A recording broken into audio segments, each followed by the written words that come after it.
with classic Wallabies statesman Dan Crowley. Dan, first of all, congratulations on the honour today and the connection to the Lions. You made your debut against them in 1989.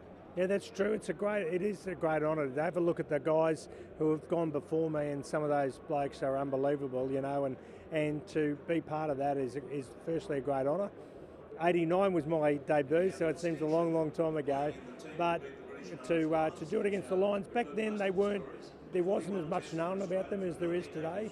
So there wasn't a sense of what you have today. But you played that first game, you ran out, packed against David Soley, who was the captain of Scotland, to play against him, and then Moore, the hooker for England, came in the second ruck and gave me a bit of a touch-up. I knew I was against something pretty fierce.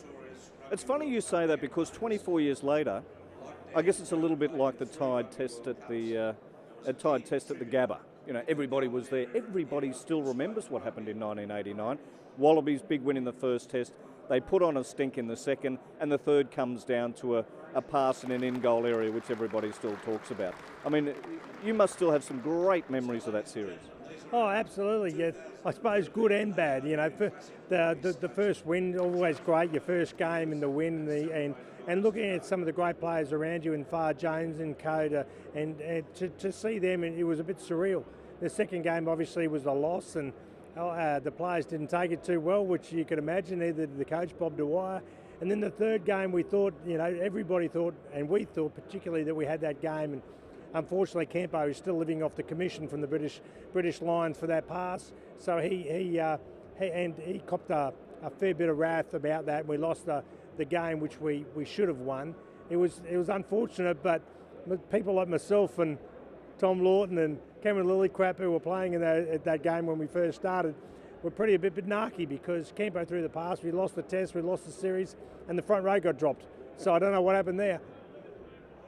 I've got to say, though, you must look back on your career and to a certain extent think how blessed you were to be able to debut against the Lions. I mean, there's a lot of players who just can't span the 12 years between the Lions coming and going.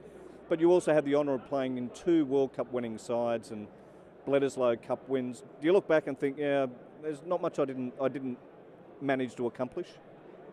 While you were doing it, I suppose you weren't really taking much notice. It was just you were going through the phase of just play, it's the next game, and you'd celebrate obviously great wins. But I think as you retired and the more you're away from the game and you look back, the more special it becomes. And it's like today, becoming a statesman is very special, and it's a great honour, and it's something that you wouldn't have never thought of, and it is a great honour to be involved with the rugby union. And you just set those goals when you were playing, that you wanted to play the next game.